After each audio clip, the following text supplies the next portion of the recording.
jam wale mon bandiraɓe tedduɓe yeɓiyankoɓe e Awpindi TV min calmini on ɗo mbawɗon wonde e dunde Baba Adama nde kala min bismi mono kelle garande roɓe jaydeji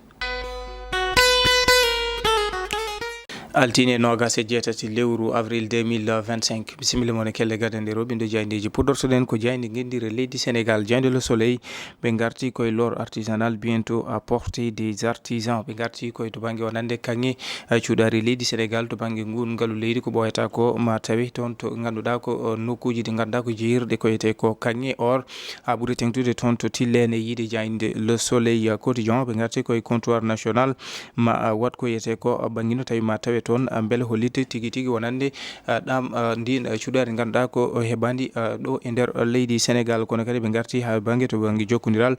Fonsuscam e Somisen gam wadde ko yete ko yuɓɓino to banggue wonande on société de raffinance du métal ɗo e nder leydi Sénégal beele kadi ɗum ɓeyde ko yete ko ɓamtare faggudu leydi Sénégal jayde le soleil arti ha joni e toon to Médine Gounass fuɗɗama ko yete ko nden lunde alliyankore toon to Médine Gounass jayde le soleil arti hen jayde rewmi quotidien ɓe garti ko yon Sénégalais tombe de son appartement et mort toon to leydi Mali to wuuro lamorgo to Bamako ko ɓiɗɗo leydi Sénégal najo notirtoɗo inde Mamadou Diako kañum yani au premier étage yani leydi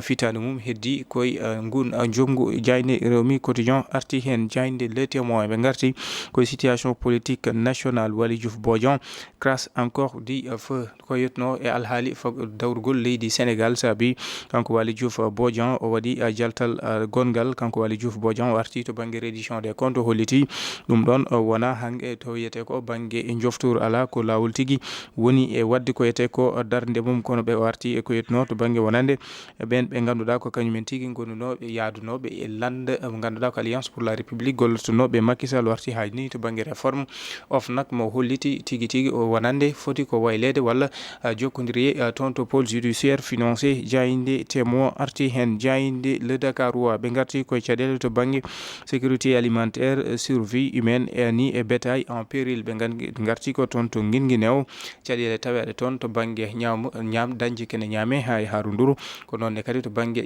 ngakkere ndiyam hani e jawdi ndi caɗele ɗe jogui toon to Guinguinéo saabi yiide jayde le Dakarois Guinguinéo a soif kono ɓe garti to banggue wonande programme de résilience du système alimentaire ko abbi e temedere capanɗe tati e ɗiɗi milliard wayno woni ko banque mondial yaltini gam tigui wawde wallude ko yete ko programme de résilience et du système alimentaire jayde l'observateur ɓe garti koye Amadou Sall ɓiɗɗo e on mo ganduɗa kay tigui wonno hoorejo leydi Sénégal ko ɓoyata ko ma noto toon to parquet financier ɓe kolliti noon e cuuɗidi wonande on convocation mo ganduɗa tottama ɗum kanko mo ganduɗa ko ɓiɗɗo e hoorejo leydi Macky Sall gonnoɗo hoorejo leydi Sénégal ɓe garti e on bon mo 10 milliards mo tuuma tawi noon ko ɗin bon mo 10 milliards ganduɗa umri koye compte NCA hani e on société Wodros investissement ɓe garti hani e ko yetno kamɓe l'observateur Ismaïla Madior Fall on ɓe ganduɗa ko kay tigui tuumi ɗum ko abbi e temedde ɗiɗi e capanɗe joyyi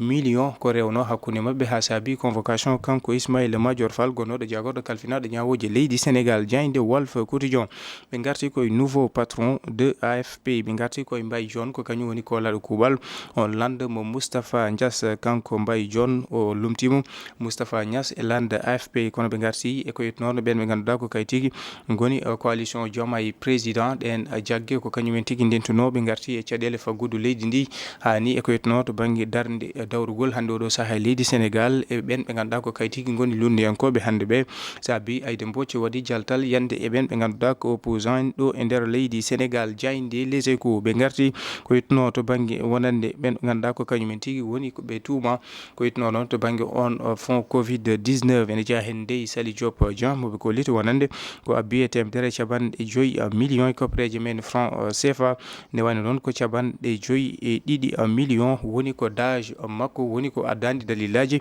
ko lidduɗen koppereje to naati ko noon kayro mo ganduɗa ko Moustapha Diop ko abbi e temedde jeenayyi e capanɗe tati million woni ha joni ko addandi dalilaji ɗen koppereje holno ɗum peccira ɓe garti e Moustapha Niass caggal jirlugol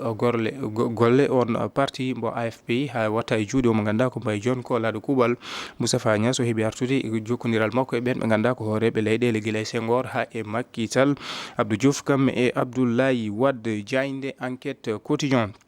ɓe garti koye décision conseil constitutionnel ngal jaɓɓal ngal pelital ngal conseil constitutionnel ƴetti gam tigui rewtude on loi mo interprétative mbo Amadou Ba e yiide jayde enquête le grand bluff de Pastef e yiide jayde enquête so tawi on loi interprétative mbo Amadou Ba ari ha moggi ɓen ɓe ganduɗa ko kañumen